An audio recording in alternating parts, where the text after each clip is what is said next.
Hi, I wanted to talk a little bit about your inner critic. I'm seeing it pop up in a lot of Facebook groups. I'm in about homeschooling and a lot of Facebook pages I follow. And so I just wanted to kind of come on here for a minute and talk about inner critic, not get all woo on you, but just to kind of give you maybe a little peace of mind about everything. So if you don't know what I'm talking about when I mention the inner critic, it's that voice inside that can sometimes be a little overly critical, especially when it comes to decisions you make about parenting, and homeschooling is just the extension of that. And there's a lot of opinions about what's the right way to homeschool, and I've talked about that and touched on that before, that you have to pick what works for you. But your inner critic sometimes, it's that voice that saved us when we had to worry about being eaten by predators, that we don't have to worry about being eaten by predators anymore. And sometimes it can be a little bored, so it gets really overly anxious about decisions that probably aren't that big of a deal. So on Friday, I mentioned that what you decide to do in terms of educating your child in 2020-2021 is not going to be the end all of their success or failure for the rest of their life. So we can take a deep cleansing breath, and that's fine. Here's my little one in the background. So if you all have decided to homeschool, or you've decided to distance educate or do online learning, whatever you're doing, then I want to just tell you that you will have that voice come up that's telling you that what you're doing, my mirror here, is not the best, that you are failing in some way, that what you are doing, a lot of times my inner critic's favorite thing is what you are doing isn't enough. You aren't doing enough. So, mommy's alive. So what I wanted to just come on here and tell you is that I think, first of all, if you have that inner critic voice that tells you that you're not doing enough, or that you're doing something wrong, or makes you question, that you're probably a really good mom or dad because you're worried, right? So that's the first thing. So congratulations. You're worried, and so now you're starting to second guess your decisions. The next thing I want to tell you to do is, if your inner critic is talking to you, it's okay to kind of talk back to it and say, I've got this. I've made these decisions. It's okay. If you don't feel like that, so when you try to quiet those thoughts and your subconscious is not buying what you're laying down, not buying what you're selling, you need to really think about what your plan is and why you're feeling overwhelmed or questioning it. And so that comes down to, have you chosen something that's reasonable for your family? Have you chosen something that's good for you as a parent? Is it something that you can execute? What is it about what you're choosing that is making all these thoughts come up, if it's not just this general sense of unease? So that's where doing something like my workshop, where I kind of guide you through your choices, can help quiet some of that and calm you down.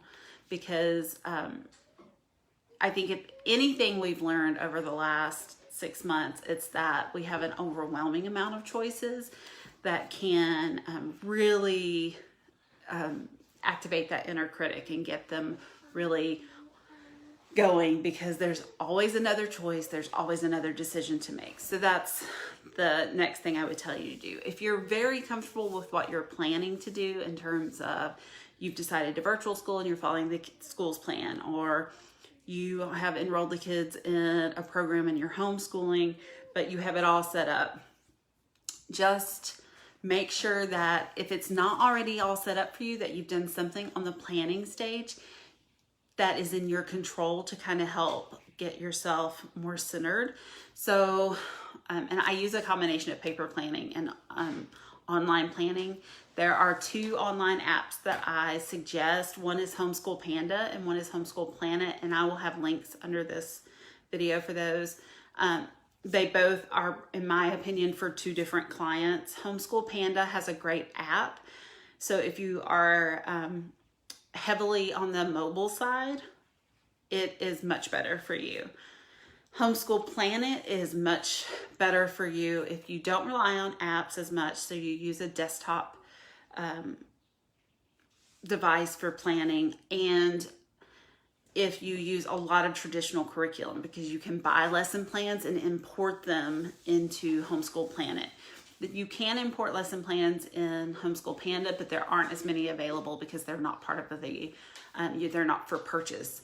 So that's something to think of when you're choosing between the 2, if you're looking at them. And then the other thing I noticed was Homeschool Panda has like a mini social app for you to use. So you can have that kind of social interaction and not be on another social network like Facebook or something else.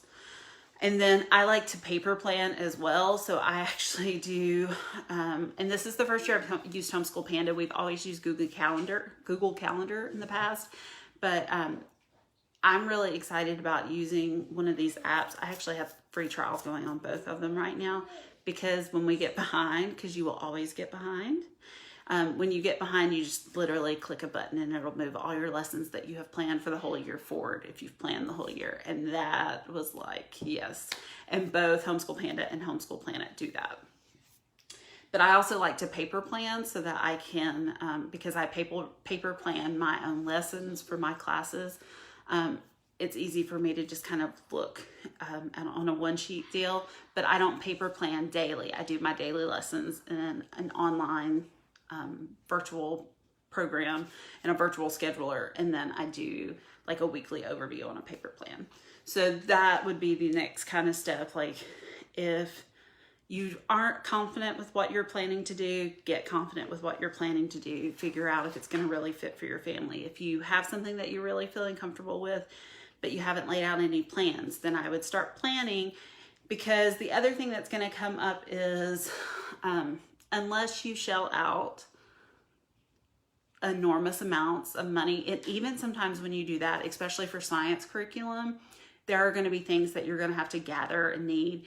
And just planning, even if it's just for the next 4 weeks, the first 4 weeks of school, sometimes that's very calming, because you know exactly what you need. You're not waiting for Amazon to ship it to you. You know exactly what you need when you're going to need it, and that kind of things. So if your inner critic is telling you can't do this, you absolutely can. There are lots of options. Even if you're not really comfortable with the material, there's a way to teach your kid without you being the one that's necessarily presenting it all the time. So that doesn't need to be an issue. If you're not sure about what you're doing, get sure. Like I said, I have that workshop where you can figure out what type of schooling will work best for your kid. If you haven't planned yet, start planning. So those are really my tips to work on that kind of inner critic piece that's telling you that you can't do it, because you can. It's just trying to protect you. And if there's anything that we're taking away from 2020, it's that there's really not much in our control. So you just try to do the best you can and make the best decision that you can with the information you have, knowing that as information changes, you can reevaluate. And that's how you should take this on. If you try something and it doesn't work, then you just simply reevaluate and do something else. So hopefully, if you're struggling with your inner critic telling you can't do it, or you're not so inner critic, you're outer critics. Sometimes family members and friends are very negative about choosing to home educate, however that looks at your house. Then just sometimes getting a plan and it all laid out in place and feeling confident about your plan will help you be able to address that, whether it's an inner or an outer critic. All right. Have a good rest of your weekend. Tomorrow is Monday. I know a lot of people are starting. We are not. But a lot of people will be starting their year tomorrow. So happy back to school time.